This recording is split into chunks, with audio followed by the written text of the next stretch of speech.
Welcome to 3 Minute Gaming News, your one stop to get all your daily gaming news in just 3 minutes. Are The Simpsons coming to Fortnite? Well, reports from leakers suggest that Springfield will be included somehow in the game's Simpsons season. So far, the only location that leakers have revealed is the power plant owned by Mr. Burns that most of you will know Homer Simpson works at. If the rumoured season is indeed true, what areas or landmarks do you want to be included from the show?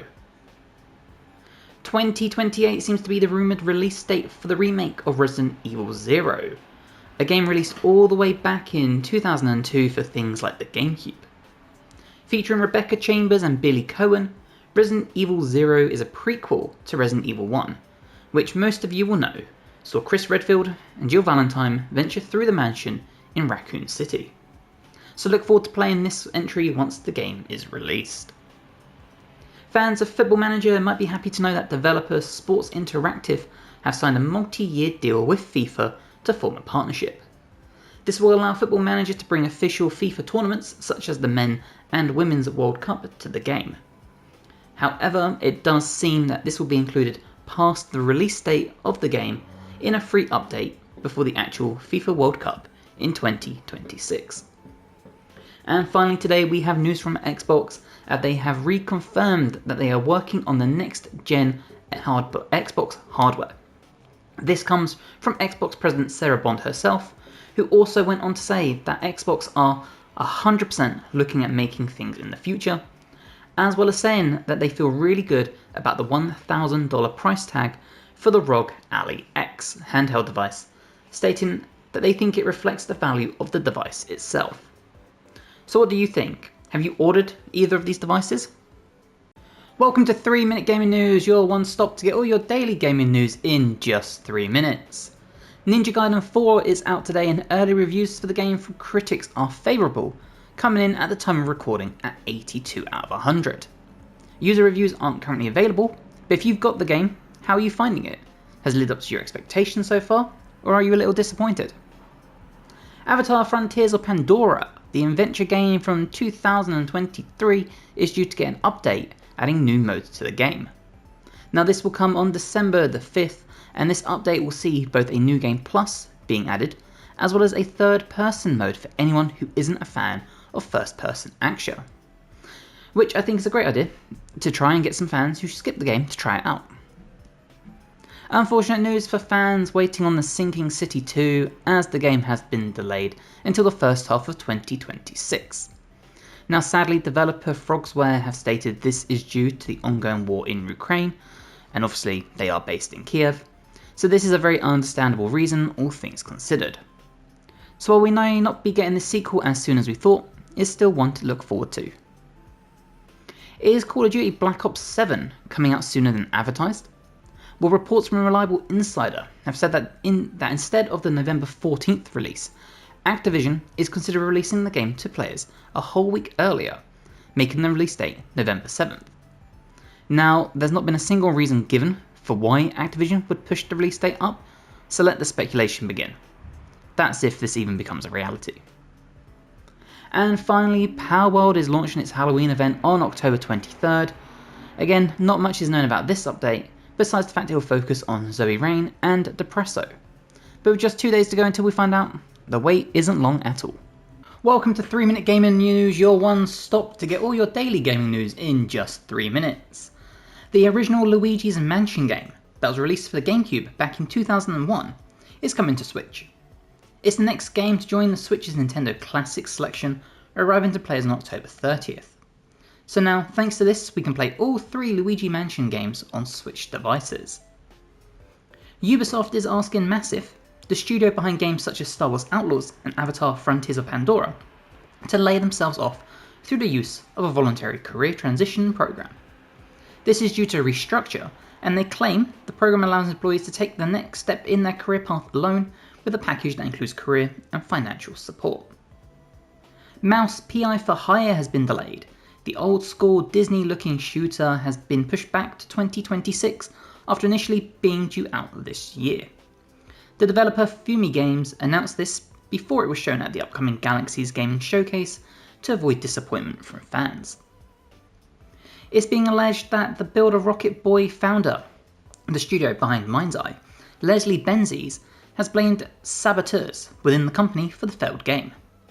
Reportedly, this comes from an internal meeting, further stating that the negative reception to the game is uncalled for.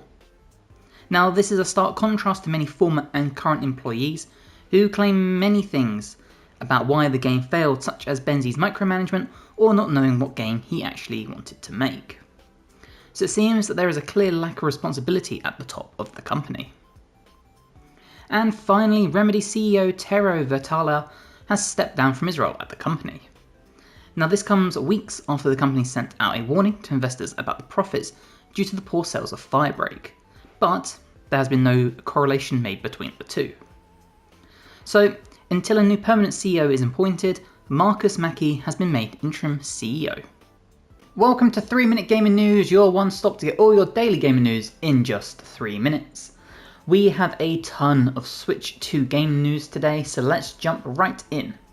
We'll start with Elden Ring, the Switch 2 release for Elden Ring, known as the Tarnished Edition.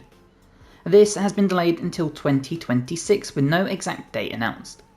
Now, this is probably unsurprising to anyone who checked out early previews from people who got their hands on the game at events, as the consensus was that the game had really poor performance, and this is the exact reason it's been delayed.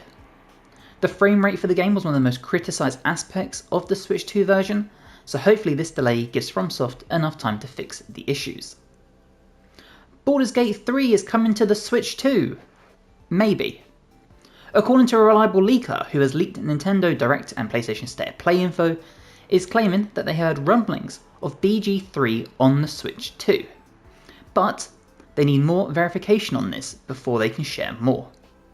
Now, if this happens, this would be a huge handheld release for people who don't already use the Steam Deck. Little Nightmares 3 has gotten a new update today, as long as you're not playing on the Switch devices either. This update brings a bunch of quality of life improvements to the game, such as better companion AI, companion animations, controller fixes, and more. So if you found the game to be a little janky, maybe this is the update that will fix it for you. And if you're on Switch, you only got to wait another week. The next DLC for Kingdom Come Deliverance has a release date of November the 11th. This DLC, known as Mysteria Escalades, probably butchered that name. We'll see Henry venture to the Sedlitz Monastery to investigate a disease outbreak in what is being called the Final Adventure, suggesting that this will be the last major story DLC for the game. Now, the other day we spoke about Assassin's Creed Shadows possibly being leaked on the Switch, and now we have a confirmed release date for December 2nd. This version of the game will include all content updates that have been released so far, apart from the Claws of Agawa expansion, as this will be coming to Switch 2 next year. There will also be touchscreen usage integrated into the game to allow players to navigate and access things such as menus, so look forward to this one dropping. And finally, No Man's Sky is getting another update, bringing us the Breach update. This update will bring drifting space wrecks that can be looted for salvage, a limited time expedition for cosmetic rewards taking place in an abandoned universe, and much more. Welcome to 3 Minute Gaming News, your one stop to get all your daily gaming news in just 3 minutes. Leaks are rife today in regards to the Fortnite Simpsons season. Leaks online suggest what characters will be included in the Battle Pass, so here's your warning, close your ears for 10 seconds. The Battle Pass will reportedly feature Homer and Marge Simpson, a remix for Peely and Fish Sticks and Ned Flanders, and if you skipped ahead you are now safe to listen. The map for the season has also reportedly leaked, showing off the landmarks from the show that will feature, so if you want to see this, there is plenty of easy ways to see this online. Krafton, the publisher behind Subnautica 2 and Inzoi, has stated its intentions to become an AI-first company. The company announced plans to fully implement an AI-centered management system to solve complex problems and increase company productivity. They're hoping to have this change fully complete by the end of 2026. So, with AI being such a controversial topic within and out of the gaming industry, how do you feel about this? Let us know in the comments. During the Fallout Day broadcast, Todd Howard teased that even more Fallout is still to come, suggesting that there will be a Fallout 5 or next game within the genre. When will this be? Who knows, since we're still awaiting the Elder Scrolls 6, and I would be shocked if we got a new Fallout game before that. But these days, who really knows? Cthulhu the Cosmic Abyss is launching on PC, PlayStation 5 and Xbox Series consoles next year. With a scheduled release date of April 16, 2026, there will be a playtest this October, being October 28th, to November 4th, for players to test out the game. You can check out the new trailer for this thriller genre adventure game to decide if it's your cup of tea or not. And finally, Icarus, the survival game made by Dean Hall, the man behind DayZ, is coming to consoles. The game will be coming to both the Xbox Series consoles as well as PlayStation 5. The console version, however, is being worked on by Grip Studios as opposed to Hall's Rocketworks, who worked on the original, which was released 4 years ago. The console version of the game will also include the New Frontiers expansion that was released for the game post-launch. However, there is a huge thing to bear in mind here. The game will not allow crossplay between console and PC. Welcome to 3 Minute Gaming News, your one-stop shop to get all your gaming news in just 3 minutes. Halo Campaign Evolved, the newly announced remake of the original 2001 Halo game, is being released in 2026. Now this news was broken at the Halo World Championships, and the most shocking news of all is the game is releasing on the PlayStation 5 for the first time ever. This will be alongside the Xbox Series X and S as well as on PC. Now, the slight name change is due to the fact that the game will only feature the original campaign and local campaign co-op. There'll be no multiplayer mode. Alongside this, the game will be on Game Pass at launch, as well as an upgraded graphics and controls. The game will also feature 3 brand new missions, more weapons, vehicles and enemies. The new missions being added to the game will be prequel missions based around Master Chief and Sergeant Johnson, so even returning players will have something new to look forward to. Ball X Pit, the roguelike game you've probably seen all over YouTube and Twitch, is now getting a Switch 2 release on October 28th. Currently the game is only available on the original Switch, PC, Xbox and PlayStation 5, so all you Switch 2 users can look forward to getting your hands on this game finally in just a small few days. Now staying with the Switch 2, and Fallout 4 will be arriving in 2026.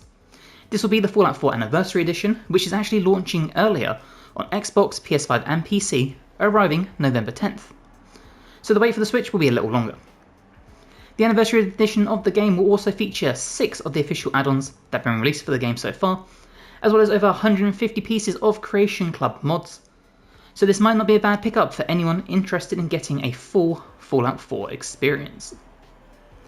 And finally, the CEO of Helldivers has gone on to state that the performance issues of the game will unfortunately take many more months to resolve, as well as there is no guarantee that some of these issues will actually be able to be fixed. The performance of the game in recent months has caused concern between players, so hopefully some of these issues can be resolved sooner rather than later, before everyone just gives up playing the game. Welcome to 3 Minute Gaming News, your one stop to get all your daily gaming news in just 3 minutes. We brought news yesterday of Halo Campaign Evolved, a remake of the original Halo games campaign that will be coming to PlayStation for the first time ever. Now we have confirmation that one of the worst levels in the original game is getting redesigned. Now I say worst levels because I personally haven't played it, but this level is known as the Library. As a PlayStation person, I've never played any of the Halo games, so I need to know, is this level as bad as people say it is online, and does it really need a redesign? Netflix has closed down the gaming studio BossFi. They were behind the Netflix Squid Games Unleashed mobile game. So, for now at least, it seems that Netflix are moving away from the gaming industry. If you're a fan of Astro Bot, the cute little PlayStation mascot, then you might be pleased to know there is a ton of new merchandise and collectibles available at many US retailers, including Target and Walmart. There's a wide range of stuff available, but to give you a small rundown, items will include baseball caps, U2's plush and vinyl figures, mystery minifigures and more. So if you need some more Astro Bot in your life, go and find these while they're available. And finally, on another slow news day in the world of gaming, Nintendo have announced that Pokemon Legends ZA has sold 5.8 million copies in its first week. This puts it as the 5th best Pokemon launch ever. This number will include physical and digital copies of the game, with half of them being on the Switch 2 console. Now, the only games above it are Scarlet and Violet, Legends Arceus, Sword and Shield, and Brilliant Diamond / Shining Pearl. So that was your 3-minute gaming news. I will see you tomorrow.